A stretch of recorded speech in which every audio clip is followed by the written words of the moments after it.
बिस्मिल्लाहिर्रहमानिर्रहीम। लास्ट हमने अल्केन्स का टॉपिक कवर कर लिया था। चैप्टर नंबर 8 स्टार्ट किया है हमने सेकेंड ईयर की केमिस्ट्री का। आज हम स्टार्ट करेंगे अल्कीन्स। अल्कीन्स को बाकायदा स्टार्ट करने से पहले हम इसका एक छोटा सा इंट्रोडक्टरी लेक्चर पहले बनाएंगे कि इसके थोड़े से इंट्रोडक्टरी पॉइंट्स को पढ़ेंगे, इसके सिंपल जर्नल पॉइंट्स को, तभी हम अल्कीन्स को आगे स्टार्ट करेंगे। सबसे पहले आप लोगों को यहाँ पे होमोलोगस सीरीज़ नज़र आ रही है अल्कीन्स के लिए। अब होमोलोगस सीरीज़ बनाने का क्या रीज़न है, ठीक है। इसका रीज़न एक यही है कि इसमें millions of organic compound present, ऐसा नहीं कि जो मैंने यहाँ पे लिखे हुए जस्ट यही है, ये तो जस्ट सिंपलेस्ट जो हम कह रहे हैं कि बिल्कुल जो हम पढ़ते हैं 2 से लेकर 10 कार्बन तक वो आपके पास होमोलोगस सीरीज़ में प्रेजेंट है, लेकिन इसमें मिलियंस ऑफ ऑर्गेनिक कंपाउंड्स होते हैं। तो अगर हमने उन कंपाउंड्स की स्टडी करनी हो तो सबकी स्टडी तो बहुत इम्पॉसिबल है कि हम मिलियंस की 1 बाय 1 स्टडी करें, उनकी प्रॉपर्टीज़ को देखें। तो हम क्या करते हैं, सीरीज़ में से कोई भी एक ऑर्गेनिक कंपाउंड उठा लेते हैं और उसको स्टडी करते हैं, ठीक है, उसकी प्रॉपर्टीज़ देते हैं। तब हम कह देते हैं कि इसकी प्रॉपर्टीज़ जो इस कंपाउंड की है वही पूरी सीरीज़ में प्रेजेंट होगी। अगर इस कंपाउंड में अनसेचुरेशन है विच मीन डबल बॉन्ड है तो पूरी सीरीज़ में ही डबल बॉन्ड प्रेजेंट है। तो अल्केन और अल्कीन्स की नेमिंग में डिफरेंस क्या है कि अल्केन जो था वो ANE के साथ एंड हो रहा था, अल्केन्स जो था वो ANE के साथ एंड हो रहा था, लेकिन हम ANE को ENE के साथ रिप्लेस कर देंगे। ANE को हम किसके साथ, ENE के साथ रिप्लेस कर देंगे तो तुम्हारे पास अल्कीन्स की नेमिंग स्टार्ट हो जाएगी। तो जो अल्कीन्स का सबसे सिंपलेस्ट मेंबर है वो इथीन है, C2H4, जिसमें 2 number of carbon atoms and 4 hydrogen atom present होते हैं। जब हमने अल्केन्स के लिए पढ़ा था तो अल्केन्स का सिंपलेस्ट मेंबर कौन सा था, CH4 विच इज़ मीथेन। इसका सिंपलेस्ट मेंबर है C2H4 विच इज़ इथीन। अगर 3 number of carbon atom present हो हम इसको प्रोपीन बोल देंगे with the presence of double bond. इन सब में डबल बॉन्ड की प्रेजेंस है। 4 कार्बन एटम वाले को हम ब्यूटीन, 5 वाले को पेंटीन, 6 वाले को हेक्सीन, हेप्टीन, ऑक्टीन, नोनीन, डेकीन, ठीक है। इसी तरह हम इसको नेमिंग देते जाएंगे। तो हम नंबर ऑफ कार्बन एटम आपके सामने, इसमें हम एक डबल बॉन्ड शो कर देना है, कार्बन की वैलेंसी सेटिस्फाई करनी है, तो आपके पास क्या बन जाएगा, वो फॉर्मूला प्रेजेंट हो जाएगा होमोलोगस सीरीज़ के किसी भी हाइड्रोकार्बन का। तो हम इसका इंट्रोडक्शन स्टार्ट करते हैं।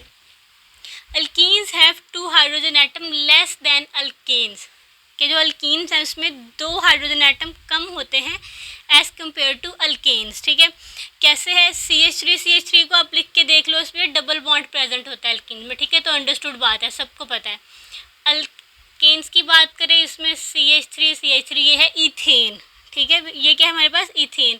अगर हम अल्कीन्स की बात करें इसमें डबल बॉन्ड प्रेजेंट हो जाता है, तो यहाँ पे एक हाइड्रोजन लेस हो जाएगा और यहाँ पे भी एक हाइड्रोजन लेस हो जाएगा। तो कलेक्टिवली इसमें 2 हाइड्रोजन लेस हो जाएंगे एज़ कम्पेयर टू अल्केन। इसका नाम भी हम इथीन रख देंगे, क्यों, क्योंकि इसमें डबल बॉन्ड प्रेजेंट है। तो ये अल्कीन्स की क्लास ऑफ कंपाउंड से बिलोंग करता है। With general formula CnH2n, alkanes के लिए जनरल फार्मूला क्या था, CnH2n+2। इसीलिए हमारे पास इसी तरह जो अल्कीन्स का फॉर्मूला होगा वो होगा CnH2n। इसमें हम n क्या है हमारे पास, जैसे हमने अल्केन्स के लिए इस फॉर्मूला को डिराइव किया था, बिल्कुल सिंपली आप उसी तरह से इसके लिए फॉर्मूला को डिराइव कर सकते हैं। लेट्स सपोज आपको थोड़ा सा बता देती हूँ एक दफ़ा फिर से। हमने n क्या लेना है, नंबर ऑफ कार्बन एटम्स, जितने कार्बन एटम है। लेट्स सपोज आपके पास कोई भी एक कंपाउंड प्रेजेंट है, ठीक है, वो कंपाउंड है CH3, CH2, CH double bond CH2, ठीक है।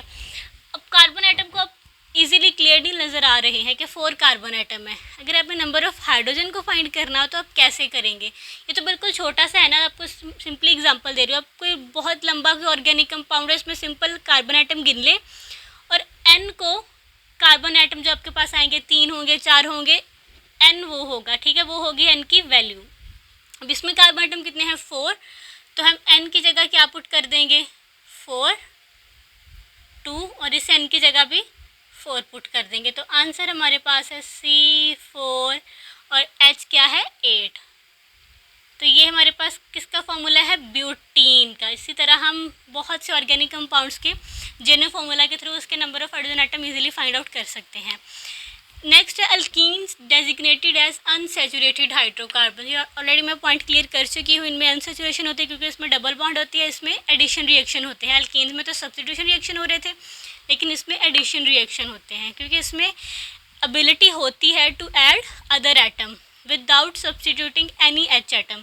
अल्केन जो था वो पहले एच एटम को सब्सटीट्यूट कर रहा था किसी बाहर वाले एटम के साथ, तब वो रिएक्शन कर रहा था, लेकिन इसमें ऑलरेडी अनसेचुरेशन है, इसमें है एबिलिटी है कि ये किसी भी कंपाउंड बाहर के एटम को अपने साथ ऐड कर ले without substituting its H atom.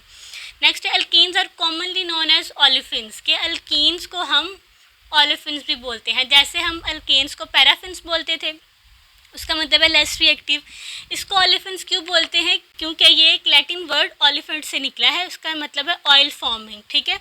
क्योंकि इसके जो अल्कीन्स के लोअर मेंबर्स हैं वो ऑयली प्रोडक्ट्स बनाते हैं, ठीक है। Lower alkenes form oily products when treated with chlorine and bromine, कि जब लोअर अल्कीन्स को क्लोरीन और ब्रोमीन के साथ ट्रीट किया जाता है तो ये ऑयली प्रोडक्ट्स बनाते हैं, इसीलिए हम इसको कह देते हैं olefins. Simplest olefin is C2H4, ये ऑलरेडी मैं पहले बता चुकी हूँ। जो सबसे सिंपलेस्ट है वो है ईथीन विच इज़ C2H4। जैसे सिंपलेस्ट मेंबर मीथेन था किसका, अल्केन का, इसी तरह इसका है ethene which is C2H4। Next है alkenes having one double bond are known as monoenes, कि अगर एक डबल बॉन्ड प्रेजेंट हो उसको हम मोनोइन बोल देंगे, ठीक है। इसको हम ऐसे यहाँ पर रिमूव कर देती हूँ। इसी तरह अगर हमारे पास एंड सिमिलरली हैविंग 2 और 3 double bond are known as dienes and trienes, के सिंगल वाले को मोनो, मोनो का मतलब होता है एक, अगर 2 हो तो डाइन्स, डाई का मतलब होता है 2, 3 हो तो ट्राइन्स, ट्राई का मतलब होता है 3, और अगर एक से ज़्यादा डबल बॉन्ड प्रेजेंट हो 2, 3, 4 तो उसको हम कलेक्टिवली पोलीन्स भी बोल सकते हैं। क्या बोल सकते हैं? पोलीन्स, कलेक्टिवली, जनरल टर्म अगर इसके लिए हम यूज़ करें। तो ये तो था कुछ इंट्रोडक्शन अल्कीन्स का। तो नेक्स्ट इंशाल्लाह हम प्रॉपर लेक्चर में इसके रिएक्शंस वगैरह को स्टार्ट करेंगे, कौन से रिएक्शंस होते हैं, कैसे इसको प्रिपेयर कर सकते हैं। तो अगर आपको ये इंट्रोडक्शन इसकी समझ आई हो तो आप मेरे चैनल को सब्सक्राइब करें, लाइक करें, कमेंट करें और शेयर करें। Thank you.